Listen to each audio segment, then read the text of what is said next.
All right, can everybody in the Zoom hear us here? So we know.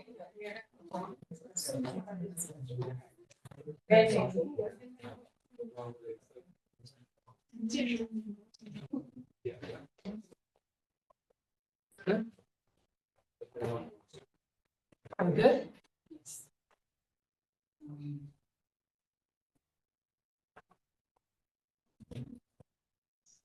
All right, welcome, folks. A little late start. It's the first science speaker of our semester, fall semester. And I'm Kathy Diamond, and I'm a biology professor here. I'm very happy to introduce Angel Pilar, who is was a first-generation college student, long since finished college and with a BS in math and a master's in math. He's been teaching here for us at the College of San Mateo for some time. And he's very active in the college community and student life. And if you don't find him in the Math Resource Center, you'll find him in the ISC, tutoring students and helping them succeed in their understanding of math. And when he's not teaching, he likes to spend time with friends and family and play tennis and go fishing. And so we're going to find out more about him and his journey to the College of San Mateo. Thank you, Angel. Thank you, Kathy. There will be pizza afterwards, and you can ask questions afterwards. Yay. Well, first of all, I wanted to start with thanking everyone that is in this session. Thank you for coming. I really appreciate it. My name is Angel Pilar, and I am a professor here at CSM. And I've been teaching at CSM since 2019. I'm also the Mesa faculty advisor as well. And I'm also a Puente co-coordinator. And I work closely as well with EOPS, with the EOPS program. I'm going to be looking at my notes as I talk, so bear with me. Well, first of all, I was thinking about how to title my presentation, and I called it Your Path to Success. Notice Your Path to Success, and my journey and lessons learned. I was thinking about how I should title it because I wanted to essentially connect my personal story with maybe the challenges or opportunities that you're gonna get in your path, right?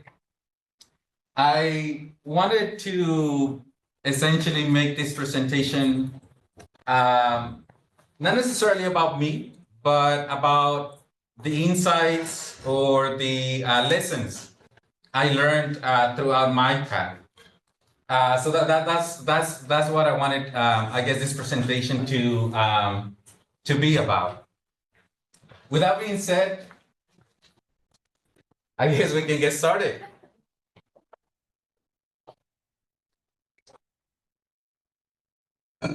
I wanted to share a little bit. Well, I wanted to start with some pictures of my childhood, right? Well, first of all, this is me right here.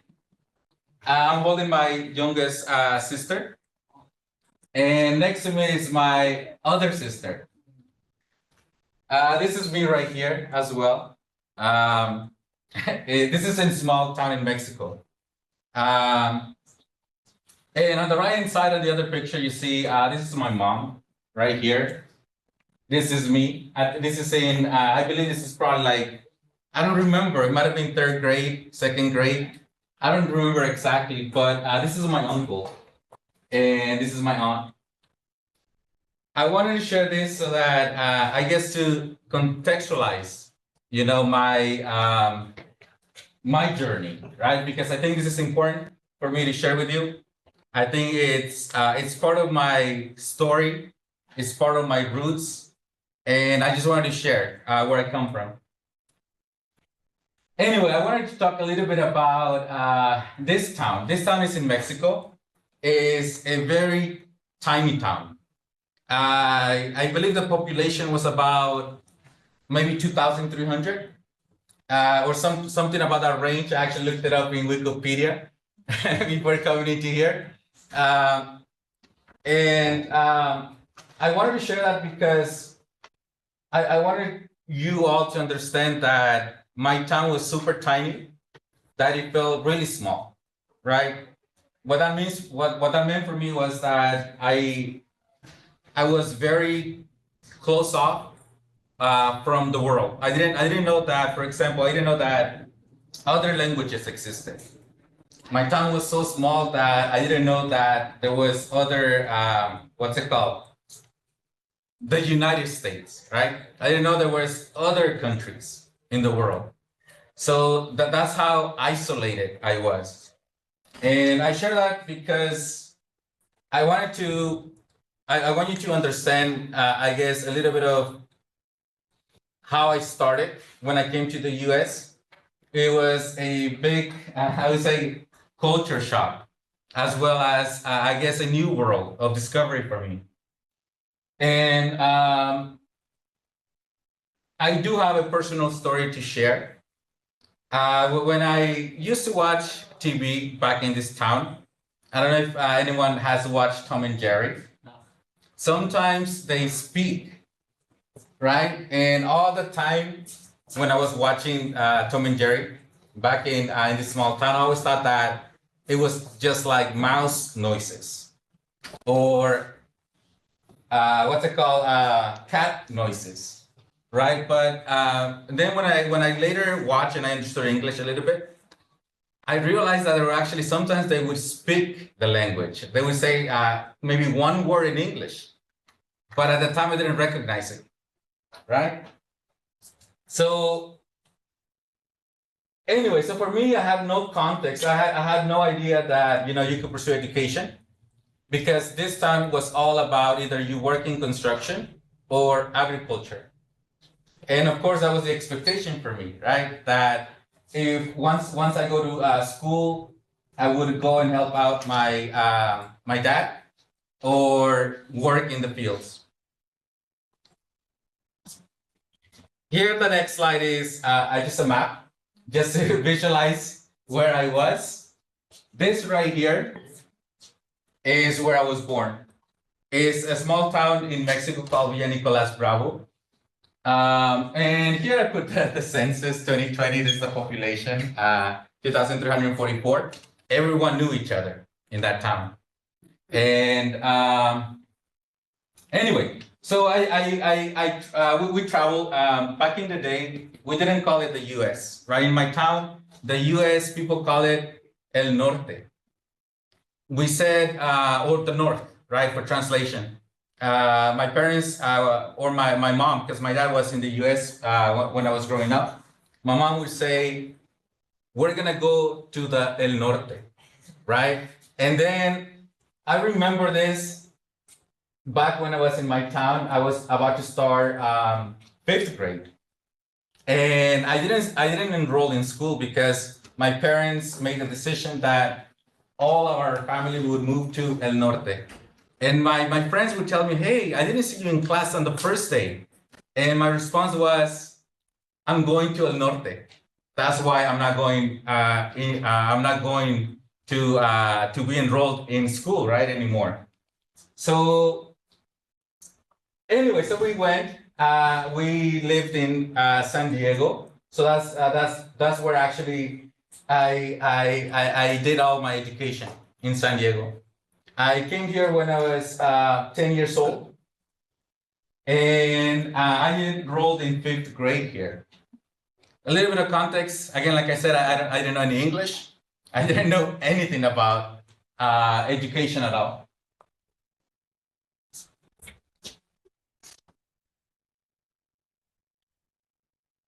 In this slide, what I decided to do is I put like 6 key points in my life that I think played a very important role in shaping or played an important role in me, being where I started in 2000. This is when I came to the US, to where I am right now. So 6 key points that try to capture in this slide in my life that I think made it possible for me to be, I guess, in this position.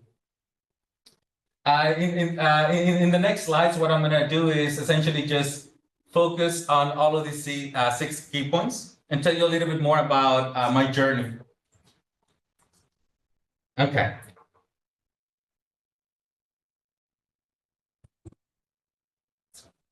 Coming to the US. This is the first key point in my life, right? Coming to the US and some of the challenges that that we experience as a family. First of all, the language barrier. When I came to the US, I was put into English learner classes. At the time, they were called ELD classes. I was at some point during the day, I was taken to a different location so that teachers would teach me how to speak English and how to write it, how to read it, and how to communicate. Now, for me, it was really hard. I don't know if you can tell, right, that sometimes I get really nervous when it comes down to not talking about math. If I talk about math, I'm very confident. I'll tell you stories, I'll tell you jokes and everything, but when I do talk to an audience, I do get really nervous, anxious. And of course, people have different levels of nervousness, different levels of anxiety, but I try my best.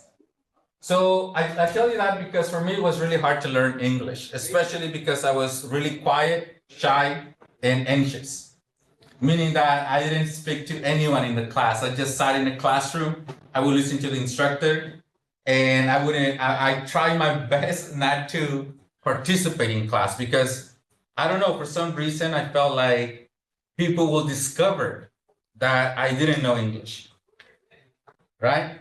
So for me, it was really challenging. So it took a couple of years for me to be able to communicate with people or hold conversations. And so that is one of the challenges I face, the language barrier. In terms of culture, I put culture right there is because my parents, they only have up to a middle school education. They don't know too much about, pursuing higher education. The expectation is that you're gonna go to school. You want to make sure that after school, after high school, you you help out. How do you help out? By getting a job and contributing, to the finances. So that was me growing up, right? Now, my parents, I love my parents. I think that part of my big success is because I got their support. Definitely for them, I think the hard part is understanding what it takes for you to become a successful student, meaning that there is, there's this time component, right? In order to do well in school, you need some time to study, essentially the time to do your work, and I think that my parents didn't quite understand it, mainly because they haven't been exposed to education. So definitely, that's one thing I experienced in my journey through my educational career. Another thing is the financial aspect of it, money. When we came to the US, actually I have 7 siblings, 7 of us.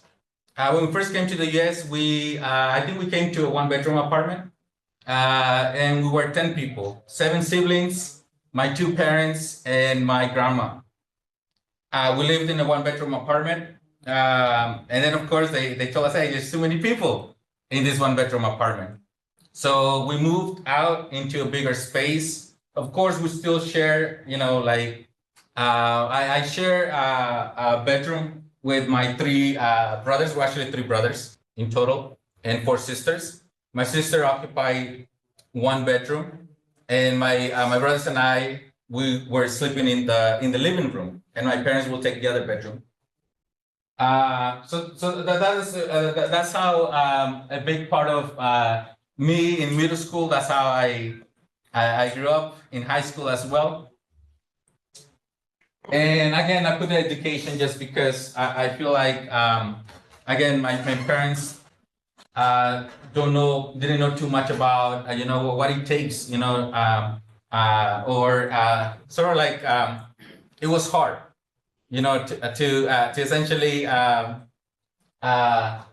telling us what to do, to succeed. So those are some of the challenges and barriers that I experienced going through education. Okay. This one I'm going to use a little of my notes because I want to make sure I capture the story here. This one, I was trying so hard to find an article about my school, but a student asked me in the past that he wanted to hear a little bit about why I became interested in math and why I teach it. So I wanted to share a story. When I teach my classes, I like to share some of the stories in my life in order to make some points or show something, right? So I went to middle school. I went to elementary school in Lincoln Elementary School, which is in San Diego, or we call it Escondido. In fifth grade, and again, I said I was going to use my notes a little bit here. In fifth grade, I remember sitting in front of a classroom with Miss Miramontes. I still remember her name because this was a very impactful experience for me. It was me, my mom, and Miss Miramontes. She pretty much told us that I was going to get a bike for free. At the time, I thought that I was getting the bike because I was such a good student. I thought I'm getting rewarded for being good in math, right? So that was my my initial thought, and that sort of motivated me to essentially study more, do more problems. It's like, hey, if I do more problems, that's how it began. I did more problems, I'm gonna get rewarded. Later, I found out that it was sort of like a very similar program like this. I don't know. I took this from an article recently that for this particular district, they're going to provide low-income families with free bikes. That's what was going on in Lincoln Elementary School. I got a free bike, not necessarily because I was a good student, not necessarily because I was good in math, but because I was a low-income, part of a low-income family, and I got a free bike. Now, I share this personal story because I think that when I think back about this story, I felt like that was sort of like the seed that was planted in me, that you need to, in order to become good at something, right? You need to practice it more and more and more, and that's what I did, thinking that I'm gonna get rewarded. But later, I started to enjoy it. I kept studying, looking at the subject because I'm like, hey, I might get a bike, a free bike. Of course, that didn't happen again. but one of the things that did happen is that it sort of planted the seed in me that I wanted. I guess in a way, and again, I'm still trying to think about that experience. Is that I guess in a way that was my first exposure to, I guess, liking the subject. I just kept doing it, and at some point, it formed a big part of my life. Just doing math,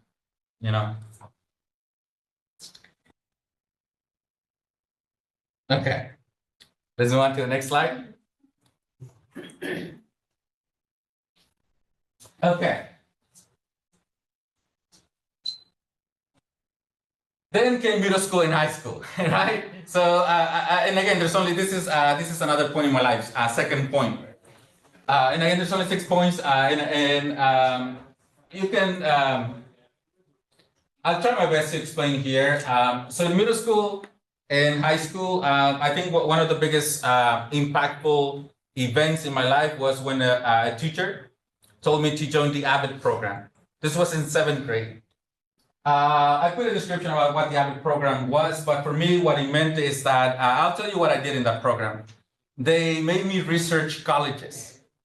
They made me, I guess, take notes in a way that the notes will be more organized. The purpose was to teach you how to be a college student. So for me, AVID was a program that connected me to a lot of people, teachers, programs, and resources. I learned that essentially there is fields that you can study that were not a doctor, that were not an engineer, that was not a lawyer. Because I don't know if you know, I don't know if you know this, but my parents always thought that there is only like 3 fields that you can pursue, right? Doctor, engineer, or a lawyer. And for me, that was my thinking as well. I'm like, oh, those are the only 3 things I can study in college once I started learning about it, right? And in my head, I'm like, I didn't know you could study ethnic studies, right? I didn't know you could study public health or even math as a field, right? So I started to learn a lot in the AVID program. The teachers really pushed me to, research some of the programs. I also got preparation for the SAT. They made me write like personal statements. So it sort of gave me a chance, to apply for college, and even college being a possibility.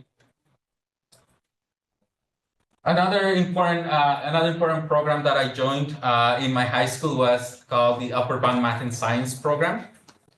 This program was offered to low-income students for different high schools throughout the state in California. And again, it was another instructor that pushed me to apply. The Upper Bound program was essentially a residential program at UC Berkeley, where students from high school would essentially live at Berkeley and take classes, math and science classes at the Berkeley campus. It was meant to expose low-income, first-generation students to what it means to be on a college campus, and also to make sure that you can imagine yourself on that environment. So they call my parents again. They say, hey, do you want to join this program? And we have this program for your son. It's a 6-week program. I believe it's 6 weeks. I'm forgetting now. And essentially, your son will live for 6 weeks on the Berkeley campus. Phones are not allowed. So the only way to communicate with your parents is use the office phone. And it was really structured, right? And of course, we also had cultural events as part of that program as well. Anyway, so eventually, of course, my parents said yes. Eventually, it took a little bit of convincing because letting your 15-year-old son leave and live at UC Berkeley with no parent. It was a little bit of a challenge to let go, right? So I went to the Upper Bound Math and Science program. I took some classes in math and science. I took I think the first summer I went there, I took pre-calc and then biology, and then the second summer I took calc and physics, and it was a really cool experience. I got to experience, I guess, college life in a sense, right? I was, of course, homesick. I miss my parents, but I think it was definitely a program that really changed my life. I also met my wife in this program. So we met in this program, and it's actually, I don't want to put her on the spot, but she's right there at the corner. She came to support me. I told her I was really nervous, Okay. Upper bound. After upper bound, I was in high school and I decided to go to Berkeley. Of course, I needed to get accepted first before going there, right? But I definitely think that getting into the UC Berkeley program was mainly part of the reason was because I was already I was already how do you say? Well, I was part of the upper bound math and science, right? So I think that really boosted my application. It's like, hey, this student already came to Berkeley. He took some classes. He could potentially make it on this campus, right? So I applied. I got in. But let me tell you something about this. I went to for the upper bound math and science program. I was there for the summer, but there were not a lot of students there during the summer. But when I actually went, and I went in the fall and in the spring, tons of students. The college was really large. It was huge. My first class, I went into a chemistry class. The class was like about 300 students. It was like a whole lecture hall. I don't know if you've seen the lectures where it goes like this, and then there's like rows, rows, rows, and rows, and people are just sitting there. So I went there, I opened the door, and all of it was full, 300 students. And some of them were sitting on the stairs because they wanted to get into the class. So for me, it was very different. I never seen that before. It's like a huge campus. I was a little bit intimidated. And one of the things that I did is, in order for me to make it a smaller campus, I decided to be more proactive and join this program called the College program. The College program, it was a program very similar to MESA. I don't know if anyone knows the MESA program here, but it was a program essentially for STEM-related students. If you're pursuing a STEM major, you can join it. Now, what this program offered to me was a lot of opportunities like attend conferences, do research, if you wanted to pursue a PhD, they will take you to that program and visit the campus. They also provided help with application fees, like for example, some of the applications may cost some money, and they will essentially fund you, right? They will give you like a fee waiver. Anyway, I joined the UC Berkeley Culinary program. I got a chance to connect with a professor at SF State. I did some research in computational biology, and I think that sort of formed a connection with me, with the professor at SF State, that gave me an opportunity to pursue higher education after Berkeley. So I did a little bit of research on people who have had cancer through data analysis. So a big part of the research I did through this program was on analyzing data or programming. I used the programming language R. I don't know if anyone knows that program, along with another program called Python. So I did a little bit of that. I did it for the summer, and then my mentor, which was an SF State professor at the time, he told me to apply for the master's program at SF State. And he would become my advisor. So I applied and I got in, and I pursued, my master's degree in math. And I continued doing research in computational biology, but this time I did it with type 2 diabetes, analyzing data as well. And at CSM, I teach, statistics classes. And part of the reason I do that is because of my background in data analysis. Anyway, so that's the Culinary program.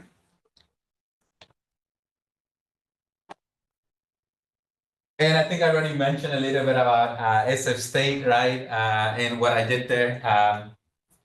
Essentially, I did a little bit of research with computational biology. I also started teaching for the first time at SF State. I remember my first class, and this was very intimidating for me because, as you know, on the first day I always get nervous. The second day I forget about it, and as the time continues, when I become more familiar and more familiar with you, I think my nervousness calms down. My first class at SST was a class of 100 students. It was a lecture hall as well. That was the first class I was assigned. So I went there, I took a big breath and then say, I got this. A lot of my students probably know where I got that phrase now, right? For when I give an exam, the first question I put there is, I got this. Anyway, so I went into the lecture hall. And I started teaching. Again, I got really nervous because it was a lecture hall of 100 students, and I was just lecturing statistics. That was my first experience with teaching. I'm gonna be honest and tell you that at first I found it intimidated. I didn't enjoy it as much, mainly because of the class management thing. I feel like I was maybe I don't know, too inexperienced at the time. But as I kept teaching more and more and more, I got more and more comfortable. And one of the things I realized was that I've learned to be myself in a class. And I think that for me at least, I think that if you can be yourself in a classroom and be and feel comfortable, then magic happens. I think that eventually I realized that, hey, I really like teaching because at some moment in my life, I realized that, or I could be myself in the classroom. And I think that was really something that changed my teaching or that transformed it. Anyway, so I got experience at SST just teaching as well.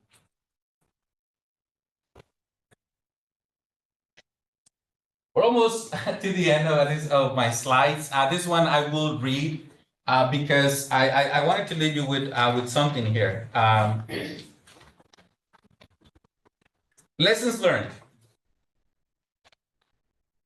I put like 4 things here that I think are important in my life, which is the power of community. And this is what I wanted to share with you is I think it's very important to build connections and lean on people, right? And lean on people that who believe in your potential. I felt like a lot of teachers in my life believed in my potential. They encouraged me to join programs like the ABET program, the Upper Bound program. And eventually I took those experiences and I decided to be more proactive. And when I was at Berkeley, I decided, hey, I'm gonna join the culinary program. I started to be more proactive and me seeking that opportunity as opposed to someone pushing me.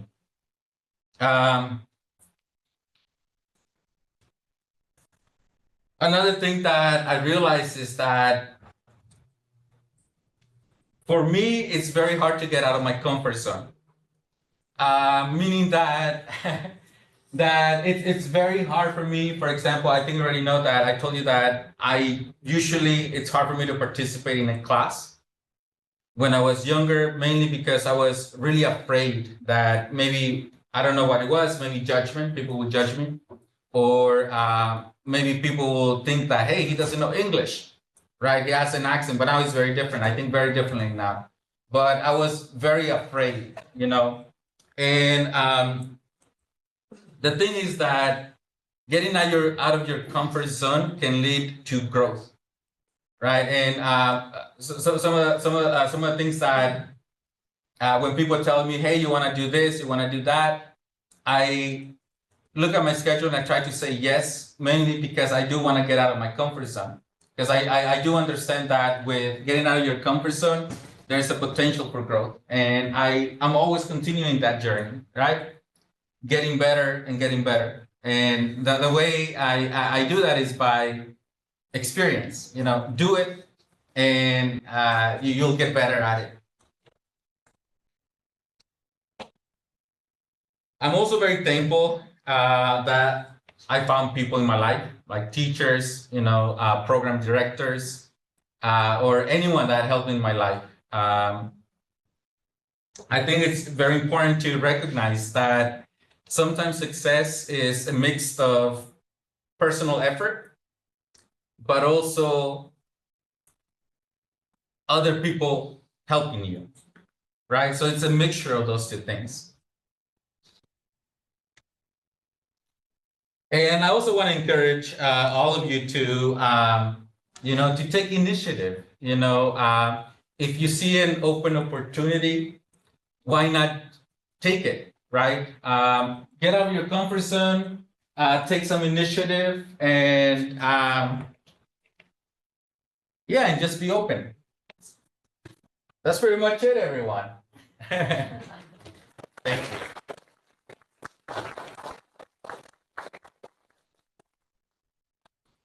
I guess you have any questions? And by the way, I don't know if I made any sense today, but I hope I did. You have any questions? Again, please let me know. I'm here. Anyone on the Zoom or here? Questions? You have 100 raised hand. Kazumi on.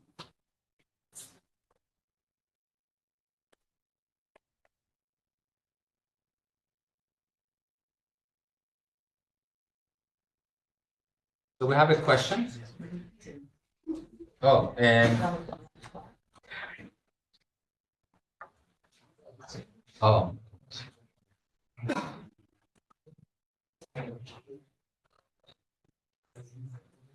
Where can I find the?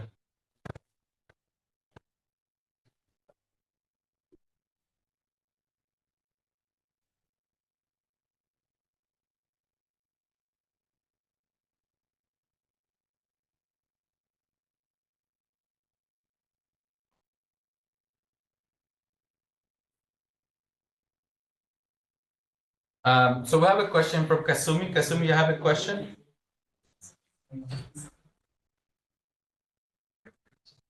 She's muted. No, she isn't. Or the Kazumi is muted. Oh, Kasumi, I think you can unmute yourself. Hello. Hey, Kasumi, yeah, we can hear you. No question because I wanted to type a message, but message was disabled. Chat was disabled. That's what I was going to tell you at the beginning. Okay. That's it. Okay. I just wanted to hear your talk. So we have a couple more questions, I guess. I think I saw Ada have a question, and then we'll have other questions there. What other schools did you apply to? Just Berkeley or?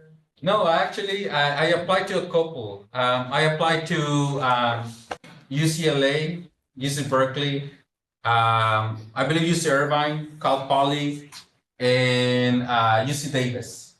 And I applied to also Amherst and Williams College. Those colleges are more like small private liberal arts colleges. Yeah. I got into all of them except Amherst and Williams College. Yeah. Barbara? I just want to ask, were there any struggles with that throughout your path? Any struggles that you could say, like, that you put first or something? Yeah. I think I have I guess a couple. I think I guess I do want to share this. Even navigating right now my career, it's also a learning curve. Right, right now I'm still learning how to navigate the whole system too. Like even if you even after graduation, I'm still learning things about career, right? How to interact with faculty, for example, how to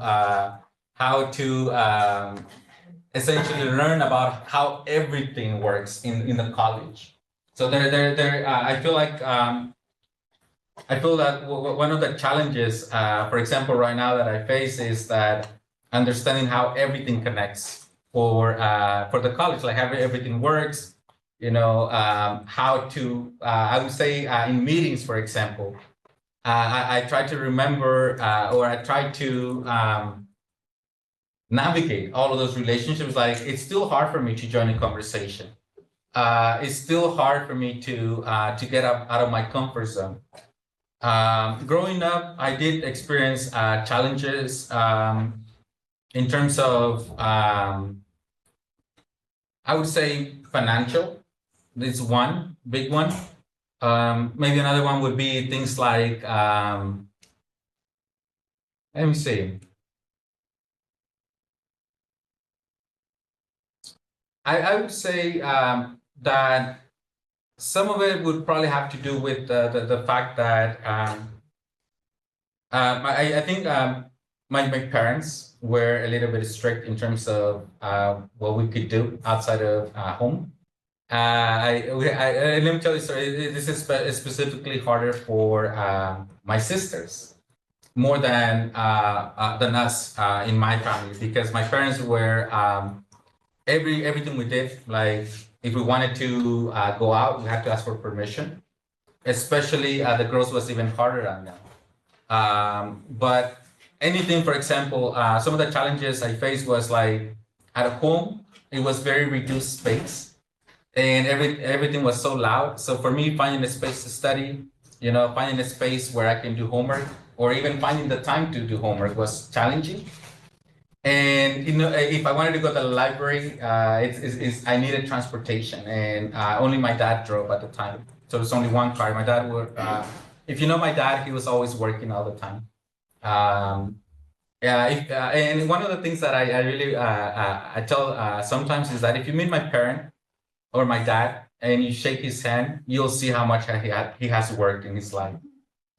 You'll feel all the, what's it called? How do you call those? Calluses. Yeah. So my dad would spend most of the time working, and I think it was really hard for us to be outside of home, either to study or to go out and things like that. So there's some of those challenges. Yeah. Kathy? First of all, I'm sorry, I have no voice today. I just wanted to say that I think you set a fantastic example, because people in the college see you interacting with students, because we can't see you in your classes, but we see you in the ISC and the MRC. And it's just wonderful to see how much you interact with students. But I was wondering, it looked from your early pictures like maybe one of your brothers was older. I was just wondering, what did your older siblings do, or what did any of your siblings do? Or you the only one who went to college, or did you blaze a path for anybody? Yeah. So thank you, Kathy, for the question.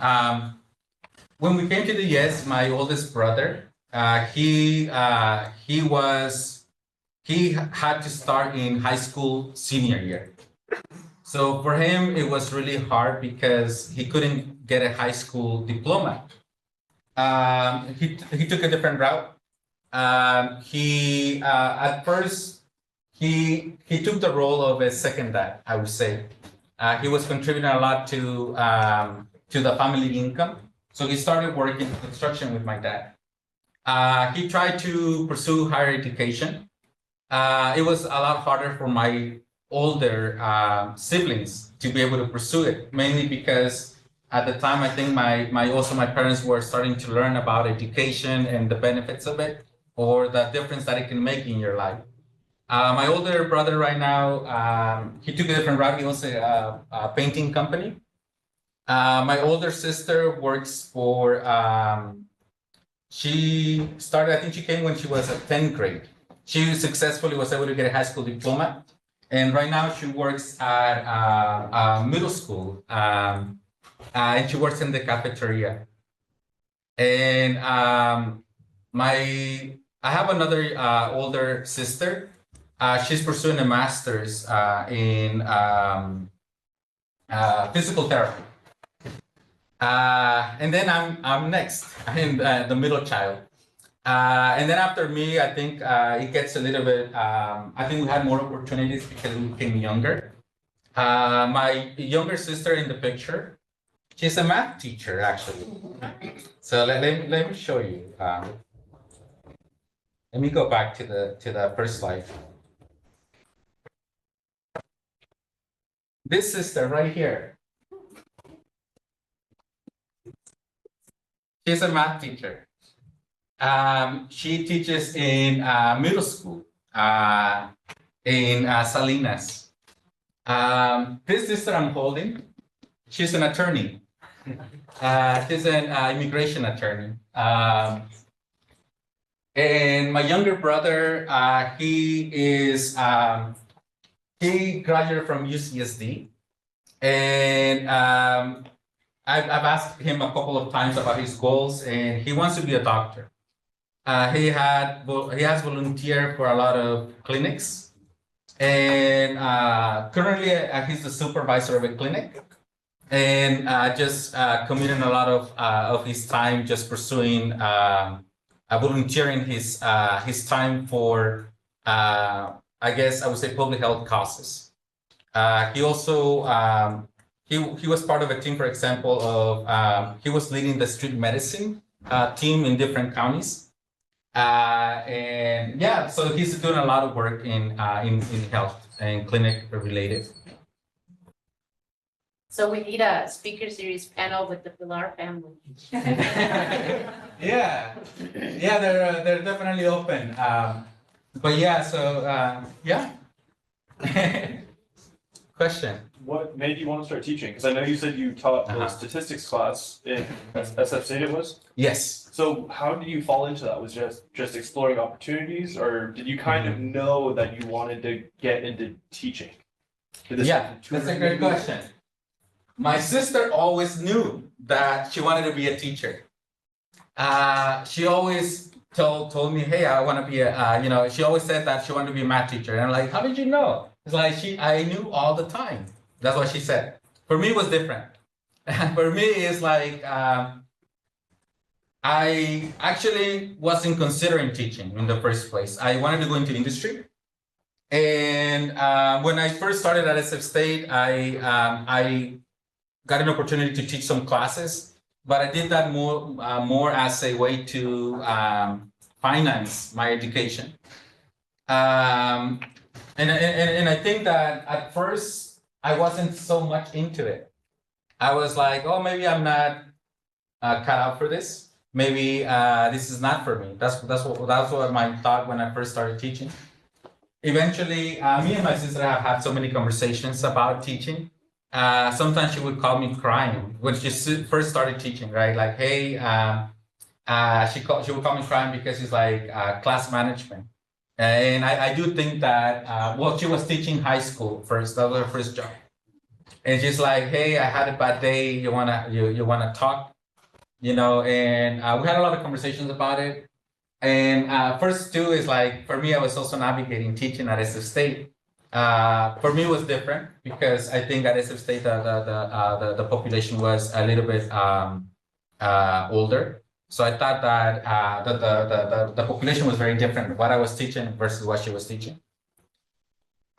Eventually, I think that at some point, I don't know what it was. At some point, I felt comfortable in the classroom to say that, and this is what I tell my wife too, that there was a point in my life where I felt like I could be myself in a class.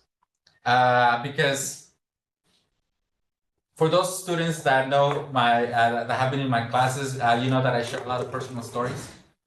And that's part of who I am, I think. I feel like I am able to display who I am in the classroom, and it just feels good. I don't know how to explain it, but when I go home, I always tell my wife, my siblings, everyone that, hey, I feel like I don't work because I am able to be myself in the classroom and be able to interact with people and students. I love that. So I cannot put it into a single thing. All I can tell you is that at some point I found out that I don't know when I started to be myself in front of students when I teach. Other questions? Oh, questions on the chat.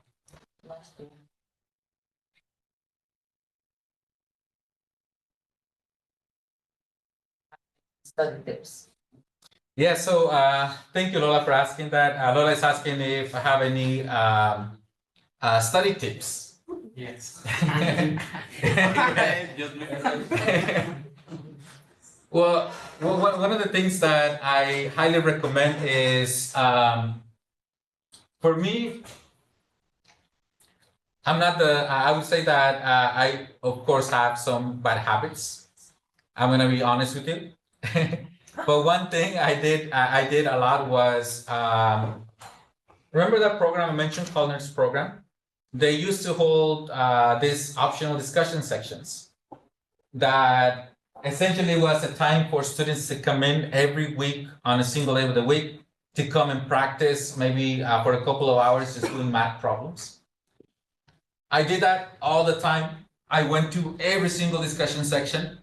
And it's all about the practice. What I would have to tell you in regards to math, this is for math, is that practice, no other way around it. You have to find a way to practice the problem. What that means is that either you form a study group, maybe you go to a workshop and study with other people, or just spend time doing problems and find a space where you feel comfortable and find people that you feel comfortable with. Or you don't even have to find people. So I know that some people like to study alone, and that's completely okay. So long, of course, as you're doing as opposed to just reading. Or I think a big part is doing it, right? One mistake I did a lot was I read, but I didn't do the practice. So definitely, as long as you're doing, I think that would help when it comes to the practice. Yeah. Any final questions? When was the last time I was in Mexico?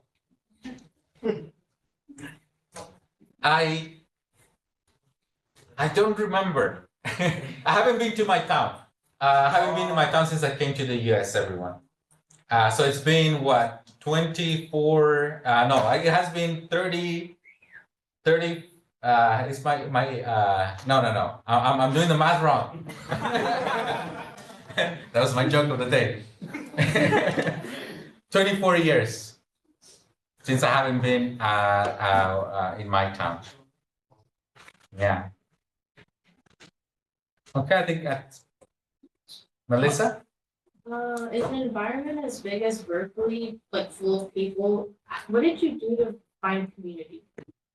I joined the programs, like the MESA program, for example. Imagine this is the MESA program is the culinary program. I went there and I met people that were in STEM and with similar backgrounds as me. So I think that made a huge difference because I was able to study with them. I connected and I made the school smaller.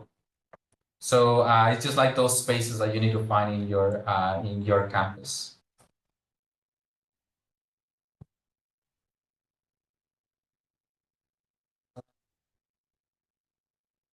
I guess let me see.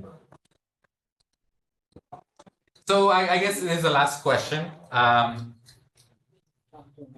The question is, did you pay out of pocket for college or did you receive any scholarships? That's a great question. I would say that part of my tuition was paid, and part of it I did have to take out some loans. I'm still paying them. And this is where one of the things I wish I knew. And again, like I told you, I was navigating the system, and I just didn't know. But one of the things I highly recommend is to apply for scholarships. I didn't do that much when I was going through my education. There's always people that want to help, and there's scholarships out there that you should apply. You know, one applies to. So definitely, I did took out some loans. I did have a scholarship from Abbott, but it was mostly because I was part of the Abbott program. I got some money because, again, people in my life told me, right? And this is one of the things I really want to leave you with too, is that my teacher said, hey, apply for this scholarship. I did it. But nowadays, I'm trying to be a little bit more proactive, and you have to go out there and do it as well. Okay. And I do plan to go to Mexico. There was a question right there. Anyway, everyone, I do appreciate your time. Thank you so much for coming. I really appreciate it. We appreciate it.